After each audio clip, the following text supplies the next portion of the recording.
aí, pessoal, vamos lá? Então, seguindo, como eu defini com vocês, a gente vai trabalhar a nomeação como uma forma de provimento originário. E aí eu terminei o bloco lhe dizendo, tudo bem, nomeado o servidor, o candidato, o cargo está ocupado.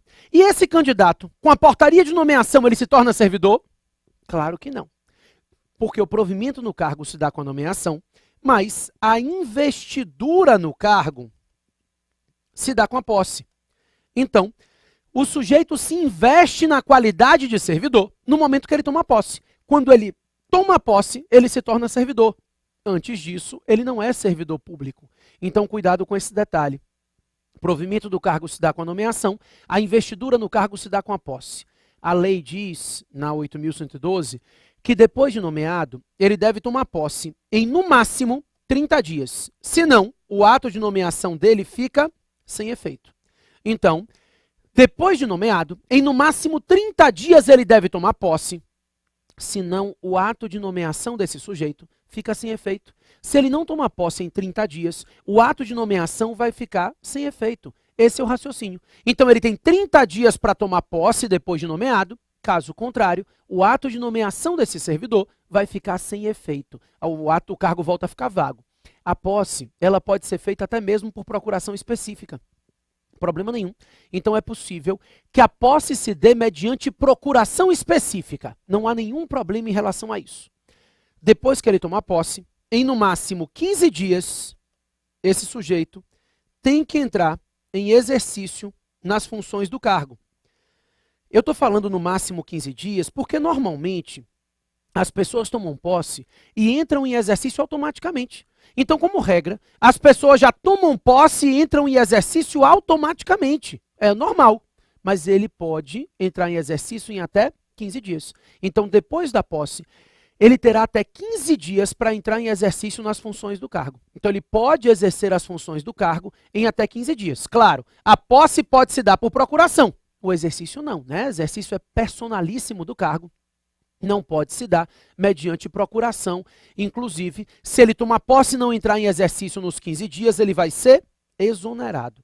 A lei prevê a exoneração do servidor que tomou posse e não entrou em exercício no prazo legal. Pessoal, é claro que ele não pode ser exonerado antes de tomar posse. Então, se ele é nomeado e não tomar posse, a nomeação fica sem efeito, porque ele não foi investido na qualidade de servidor. Se ele não foi investido, ele não tem como ser exonerado. Agora, depois que ele toma posse, se ele não entrar em exercício no prazo legal, aí sim ele vai poder sofrer a exoneração dele. Ok? Perfeito. Com isso, cuidado com essa questão da procuração. Procuração específica é possível para que o servidor público tome posse. Não tem problema nenhum. O exercício é a atividade personalíssima do cargo, só pode ser feita pelo próprio servidor, não existe a possibilidade de procuração. Seria ótimo, né? Acordei gripado e a mulher vai prestar o serviço. Isso não é possível. Enfim, além do provimento originário, o primeiro provimento na carreira, além da possibilidade de se prover o cargo originariamente na carreira mediante nomeação, a lei prevê as hipóteses de provimento derivado. São aquelas situações em que o sujeito ele já tinha ingressado na carreira originariamente, então ele já tinha um provimento derivado naquela carreira, e aí ele vai ocupar outros cargos na mesma carreira de forma derivada. Ele já tinha ingressado na carreira por meio de provimento originário, então o provimento originário já tinha ocorrido, ele já tinha entrado na carreira, e agora ele quer ocupar outros cargos na mesma carreira de forma derivada. O provimento derivado, pessoal, ele acontece todas as vezes que o servidor quer ocupar novos cargos na mesma carreira que ele já ingressou originariamente. Não existe provimento derivado entre carreiras. Não é possível que por meio de um provimento derivado ele saia de uma carreira para outra. Claro, porque o provimento derivado, o nome já diz, ele deriva. Ele decorre da existência de um provimento originário anterior naquela carreira. Então já existe um provimento originário anterior e é esse provimento originário anterior que justifica a possibilidade dele ter um provimento derivado sem concurso, né? Cuidado com isso. A gente tem uma súmula vinculante, a súmula vinculante número 43, ela era a súmula 685 em 2015, ela foi convertida em súmula vinculante, então passou a ter esse caráter vinculante, ficou mais famosa inclusive, né, agora mais para a prova. Ela diz o quê? É inconstitucional qualquer forma de provimento que permita ao servidor ingressar numa carreira para a qual ele não foi aprovado mediante concurso. Então, qualquer forma de provimento que permita ao servidor sair de uma carreira para outra sem concurso é inconstitucional. Não existe nenhuma possibilidade do servidor sair de uma carreira para outra sem concurso. Então, o provimento derivado, ele só pode acontecer na mesma carreira. Eu não posso permitir que, por meio de provimento derivado, esse sujeito saia de uma carreira e ingresse numa nova carreira sem a realização de concurso público. Isso é inconstitucional, tá? Então, o provimento derivado, qualquer um deles, são 6 hipóteses, vou falar um por um, mas qualquer uma dessas hipóteses, ela só pode acontecer dentro da carreira para a qual o servidor já havia ingressado mediante concurso público. Pessoal, vou explicar. Primeira hipótese de provimento derivado, fica bem claro agora, é a promoção. Promoção, que a gente chama de provimento derivado vertical. Provimento derivado vertical, porque o sujeito vai ocupando cargos mais altos na carreira, por antiguidade e merecimento alternadamente. Então, imagine que o sujeito foi aprovado num concurso para técnico do TRT. Ele ingressa como técnico do TRT, terceira classe. Daí, por antiguidade e merecimento, alternadamente, quando eu falo de alternadamente, eu estou falando do serviço público e não do servidor. Ou seja, não é porque o servidor teve uma promoção por antiguidade que a próxima tem que ser por merecimento. Não, é o serviço público. Ele faz uma promoção por antiguidade, depois ele faz outra por merecimento, e vice-versa. Enfim, o sujeito ingressou como técnico do TRT terceira classe. Daí, por antiguidade ou merecimento, ele foi promovido a técnico do TRT segunda classe. Depois, foi promovido a técnico do TRT primeira classe. Daí, técnico do TRT classe especial. Te pergunto, depois disso, ele pode ser promovido a analista do TRT terceira classe? Sim ou não? Claro que não. Isso aqui seria a possibilidade dele ingressar numa nova carreira, a carreira de analista, que é uma carreira diversa da carreira de técnico, sem concurso. Isso havia previsão legal disso. Chamava-se ascensão. A ascensão era justamente a possibilidade do sujeito sair de uma carreira para ingressar na carreira subsequente sem a necessidade de realização de concurso. Era sair do nível mais alto de uma carreira para o nível mais baixo da carreira subsequente. Não existe mais. É inconstitucional qualquer forma de provimento derivado que permita ao servidor mudar de carreira sem concurso, tá? Então, duas coisas importantes. Primeira, a promoção, ela depende não só da antiguidade do merecimento, ela depende da existência de cargo. Ou seja, você passou no concurso do TRT, está esperando entrar. Aí, um sujeito que é classe especial, técnico classe especial, morreu. Isso é bom ou ruim? Isso é ótimo, né? Você está lá na fila. Então, o que acontece? Quando ele morre, uma pessoa que é primeira classe vai ser promovida, a da segunda vai ser promovida primeiro, porque vagou uma cargo aqui, aí vaga aqui, o da terceira é promovida, você ingressa. Então, para que haja promoção, a promoção é provimento, é ocupação de cargo. Eu só posso ocupar o cargo se ele estiver vago. Então, tem que haver o cargo vago que justifique essa possibilidade de promoção. E eu te digo mais, não confunda promoção com progressão. É porque parece a mesma coisa, né? Não é a mesma coisa. A progressão funcional nada mais é do que o aumento do padrão remuneratório que existem em algumas carreiras. Então, em determinadas carreiras acontece o seguinte, o sujeito é técnico terceira classe, letra E, depois ele pula para a letra D, letra C, letra B, letra A. Essa sopa de letrinhas é progressão. É progressão funcional. Ele não está sendo promovido, ele não está ingressando em uma nova carreira, ele está em outro cargo, ele está progredindo. Dentro do mesmo cargo, ele vai ocupando, o mesmo cargo, ele vai ganhando um valor maior a título de remuneração.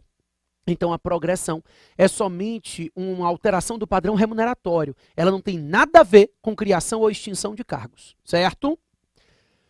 Além da promoção, a lei prevê a readaptação. Readaptação ou provimento derivado horizontal, dá no mesmo. A readaptação, pessoal, ela ocorre sempre que o servidor público sofre uma limitação na capacidade física ou que ele sofre uma limitação na capacidade mental. Então, sempre que você pensar em readaptação, você vai pensar no servidor sofrendo uma limitação na capacidade físico-mental, que impede que ele exerça as funções do cargo dele, e por isso ele vai ser readaptado em um outro cargo que seja compatível com as limitações que ele sofreu. O sujeito era atendente, ficou surdo, aí vira digitador, né? Ele era digitador, aí ficou com ler, aí vira outra coisa. A ideia da readaptação é essa, é colocar o servidor em uma outra carreira que seja compatível com a limitação que o sujeito sofreu.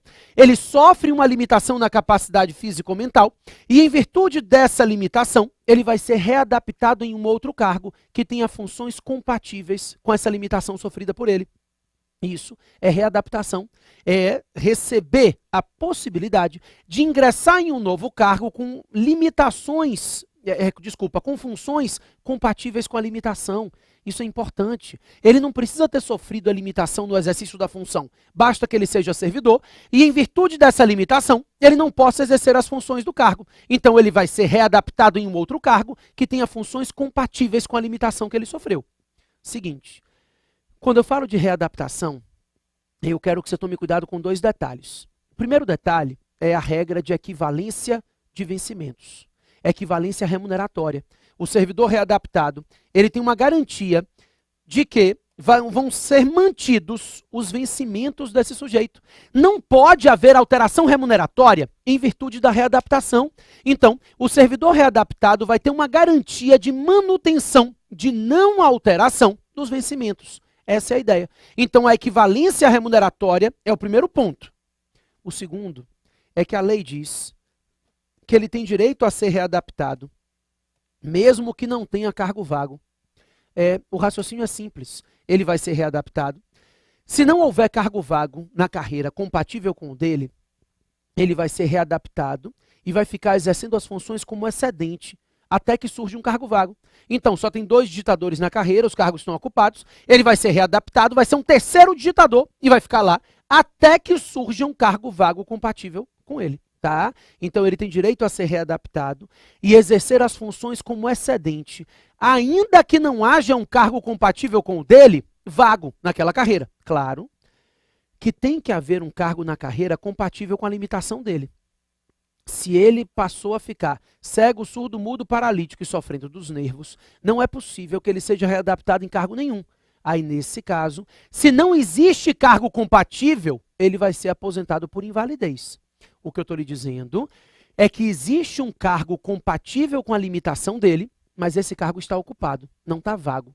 Nesse caso, se existir um cargo compatível com a limitação e esse cargo não estiver vago, estiver ocupado, ainda assim, ele vai ser readaptado e vai ficar exercendo as funções dele como excedente até que surja a vaga, tá certo? Perfeito. Então, a readaptação não depende de cargo vago. Também nós temos a reversão.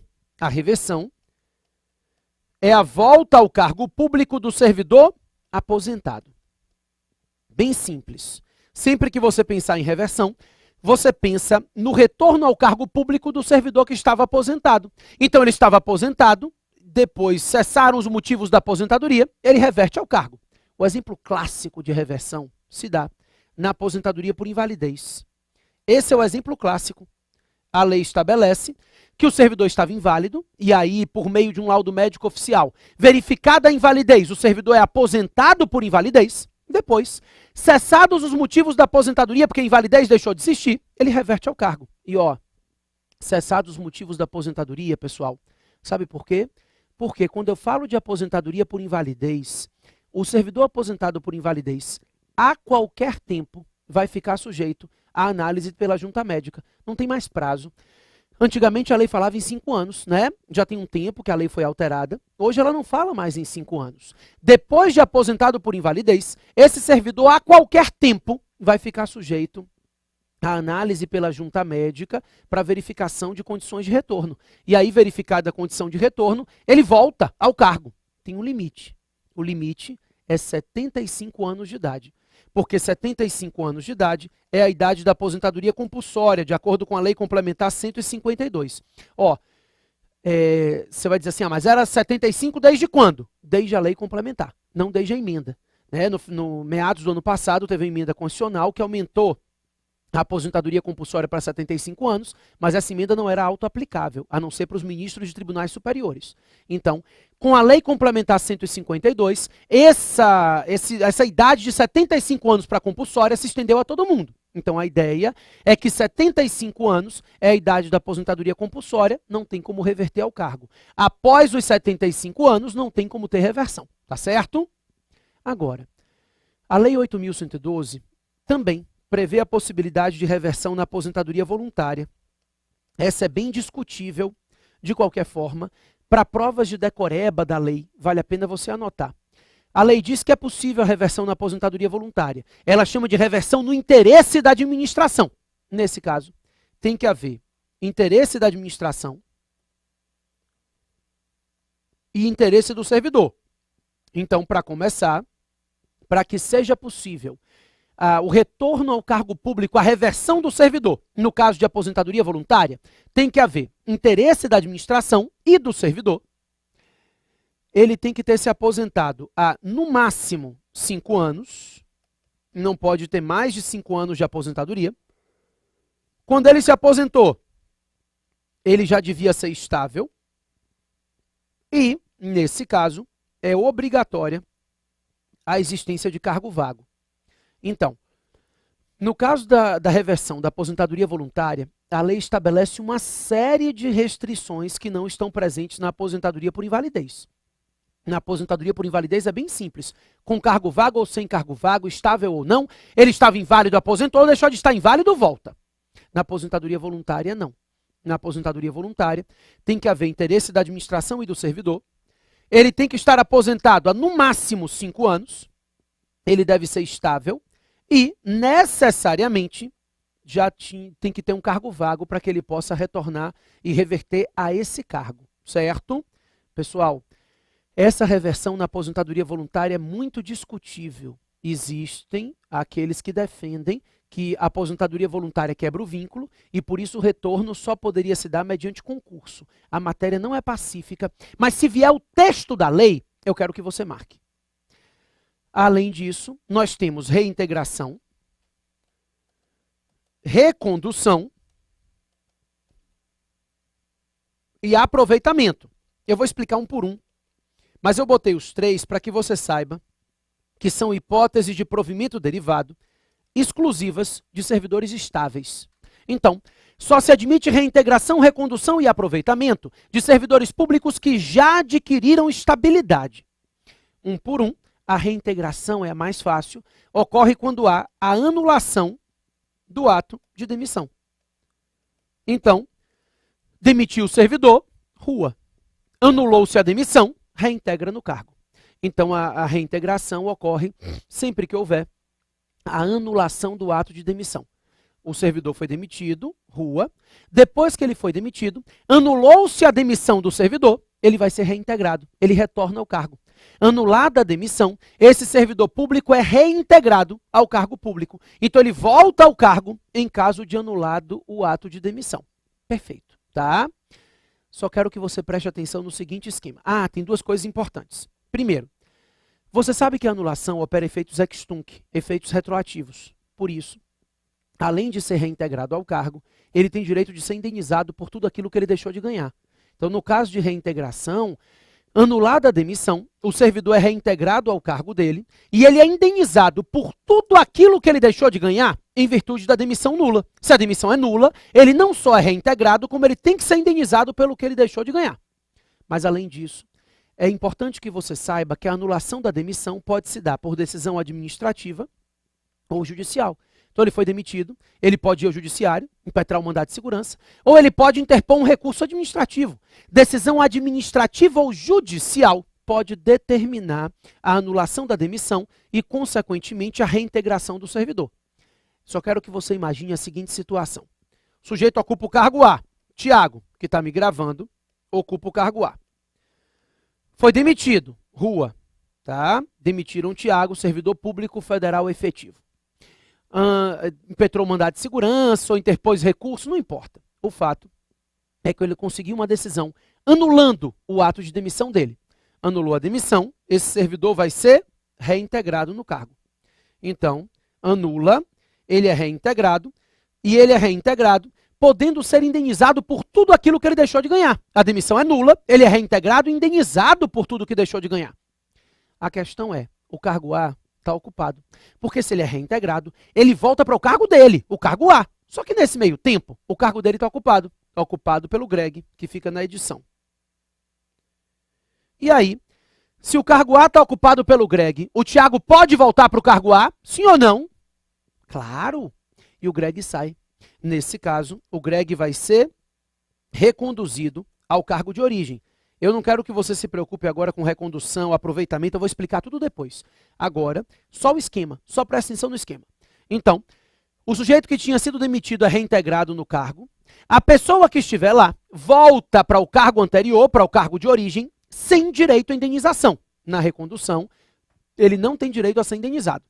Só que o cargo B está ocupado pela Thalita, namorada do Greg, que agora já não come mais carne vermelha. Enfim, a questão é, o Greg, ele pode ser reconduzido? Não. Nesse caso, não pode. A lei diz que se ele não puder ser reconduzido, ele vai ser aproveitado em um cargo compatível. Então, de querido, o B está ocupado, você vai para o C, que é um cargo compatível com o B. E se não tiver cargo compatível vago, ele vai ser posto em disponibilidade. Preste bem atenção no esquema. Eu já vou lhe explicar disponibilidade, recondução, tudo. Agora eu quero que você entenda o esquema. Então, anulou-se a demissão. O servidor público é reintegrado no cargo de origem dele, tá? Anulou a demissão, a reintegração se dá no cargo dele. Ele é reintegrado. E a pessoa que esteja nesse cargo é reconduzida ao cargo de origem. Se o cargo de origem estiver ocupado, ela vai ser aproveitada em um cargo vago compatível. E se não tiver cargo compatível vago para que ela possa ser aproveitada, aí ele vai ser posto em disponibilidade. Bacana? Tudo ok. Além da reintegração, então, nós temos a recondução. A recondução ocorre quando o servidor público retorna ao cargo anterior sem direito à indenização. Na reintegração, a gente viu que ele é indenizado. Na recondução, ele volta para o cargo anterior sem direito à indenização. E existem duas hipóteses de recondução. Quais são? A primeira, eu acabei de lhe explicar. Então, sem me irritar, qual é a primeira hipótese de recondução que você acabou de aprender?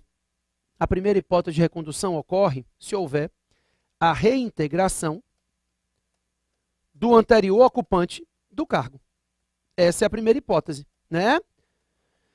Havendo a reintegração do anterior ocupante do cargo, a pessoa que está lá vai ser reconduzida ao cargo de origem sem direito à indenização.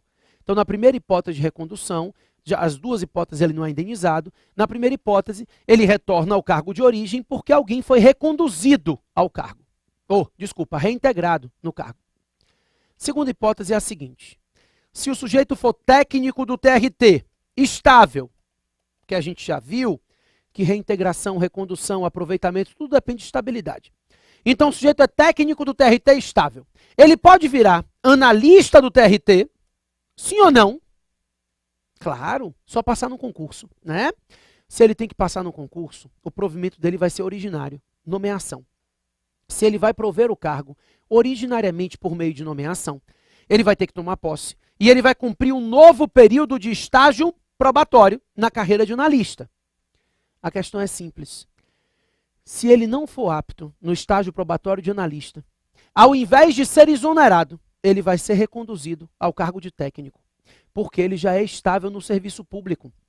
É como se eu dissesse, querido, como analista, você é um bom técnico, né? Então volte para o exercício da sua função anterior.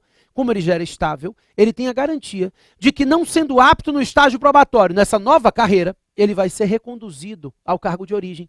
Essa é a segunda hipótese de recondução, quando há a inaptidão no estágio probatório de outro cargo. Então, se ele for inapto no estágio probatório de outro cargo, ele tem direito a ser reconduzido ao cargo de origem. Então, ele vai ser reconduzido ao cargo de origem sem direito à indenização. Tá certo? Só um detalhe. Essa segunda recondução, para a doutrina majoritária, ela é de mão dupla. Ou seja, tanto a administração pode dizer que esse sujeito não está apto para exercer as funções de analista por meio da avaliação especial de desempenho, e ele não vai ser exonerado, né? Ele vai ser reconduzido ao cargo de origem, quanto ele pode dizer, ó, tem condição nenhuma, analista não é a minha, quero voltar para exercer as funções de técnico.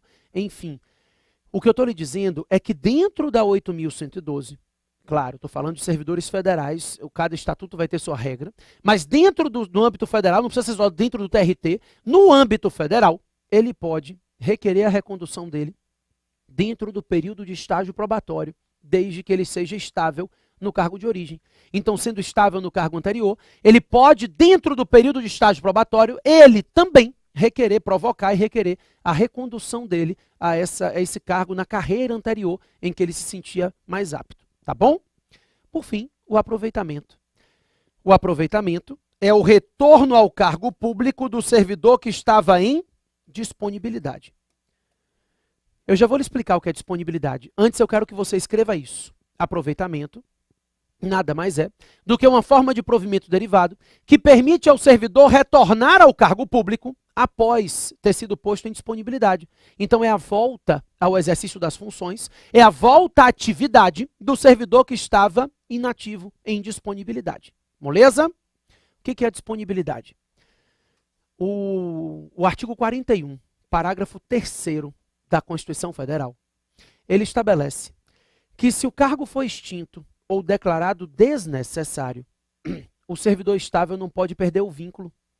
Senão, seria uma forma muito fácil de burlar a estabilidade. Né? O sujeito era estável, eu extingui o cargo, você estava na rua do mesmo jeito. Então, para evitar essa burla à estabilidade, começou-se a estabelecer que se o servidor for estável e o cargo dele foi extinto ou declarado desnecessário, dá no mesmo, a extinção é por lei, a declaração de desnecessidade pode se dar por ato. Mas, enfim, o servidor é estável, o cargo dele é extinto ou declarado desnecessário, esse servidor vai ser posto em disponibilidade. A disponibilidade é simples. Querido, vá para casa. Se eu precisar, eu te chamo. Disponibilidade é isso. Vá para casa. Fique por lá, mas fique de olho, tá? Se eu precisar, eu te aviso. A disponibilidade funciona desse jeito. Ele deixa de exercer as funções, mas mantém o vínculo com a administração. Então, ele se mantém com o vínculo, ele se mantém vinculado à administração, mas sem as funções. Ela é remunerada? Claro. A disponibilidade, de acordo com a Constituição, ela é remunerada proporcionalmente ao tempo de serviço. Não é o tempo de contribuição. Tempo de contribuição a gente vai ver que é aplicado para fins de aposentadoria. A disponibilidade mantém a regra originária, ela é remunerada com remuneração proporcional ao tempo de serviço. Então, se quando ele ficou em disponibilidade ele tinha bastante tempo de serviço, ele ganha bem. Se quando ele ficou em disponibilidade ele tinha pouco tempo de serviço, ele ganha pouco. E não tem prazo. Mas ele tem uma garantia. A garantia de que, surgindo um cargo vago compatível com o dele, ele obrigatoriamente será aproveitado. Então, essa forma de provimento aqui, o aproveitamento, a gente chama de aproveitamento obrigatório. E, ó, é obrigatório nas duas vias. É obrigatório tanto para a administração, que não pode sair chamando novos aprovados em concurso antes de aproveitar os servidores que estão em disponibilidade. E é obrigatório para o servidor, que não pode dizer, não, ó, me deixa aqui em disponibilidade, que está ótimo, eu não preciso mais do que isso. Não é possível. Então, esse aproveitamento é um aproveitamento obrigatório. Obrigatório para a administração pública e obrigatório para o servidor. Não tem prazo a disponibilidade, mas o aproveitamento se torna obrigatório com o surgimento de cargos vagos compatíveis. Tá bom? Então, ficamos com isso. O provimento originário é a nomeação. A investidura se dá com a posse. Só existe posse no provimento por nomeação. Nos outros casos, não há posse. E o provimento derivado pode ser promoção, readaptação, reversão, reintegração, recondução e aproveitamento.